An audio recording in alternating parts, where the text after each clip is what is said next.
Hi hello good morning. Radisson హోటల్కి వచ్చామని నిన్నటి వీడియోలో షేర్ చేశాను కదా, దానికి కంటిన్యూషన్ బ్లాగే ఇది. రాడిసన్ హోటల్కి రీచ్ అయ్యేటప్పటికి ఈవినింగ్ 7:30, 8 అట్లా అయింది.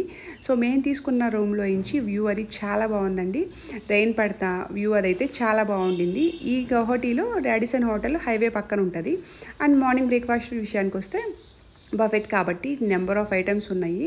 సో ఇక్కడ ఎక్స్క్లూజివ్గా మన ప్యాలెట్కి నచ్చేటట్టు సాల్ట్, పెప్పరు అన్నీ ప్రాపర్గా ఉండి ఫుడ్ అయితే చాలా బాగుండింది. మేము 2 days ఉన్నాం రాడిసన్లో. 2 days కూడా డిఫరెంట్ వెరైటీస్తో డిఫరెంట్గా చాలా బాగా పెట్టారు బఫెట్ అది బ్రేక్ఫాస్ట్. ఎవరైనా స్టే చేయాలి అనుకుంటే కనుక డెఫినెట్గా రాడిసన్లో ట్రై చేయొచ్చు. సో ఢిల్లీ నుంచి మా లగేజ్ రావడానికి 10 days పడుతుంది అన్నారు, బట్ లక్కీగా 4 daysలో వచ్చేసింది. సో ఈ వీడియో తీస్తున్న రోజైతే మేము బ్రేక్ఫాస్ట్ అది ఫినిష్ చేసేసుకొని ఇంటికి వెళ్ళిపోతున్నాము లగేజ్ అది పిక్ చేసుకోవడానికి. రేపటి నుంచి కుకింగ్ వీడియోస్ అవన్నీ వస్తాయి. ఇలాంటి మంచి వీడియోస్ కోసం మన ఛానల్ని సబ్స్క్రైబ్ చేసుకోండి. Thank you for watching.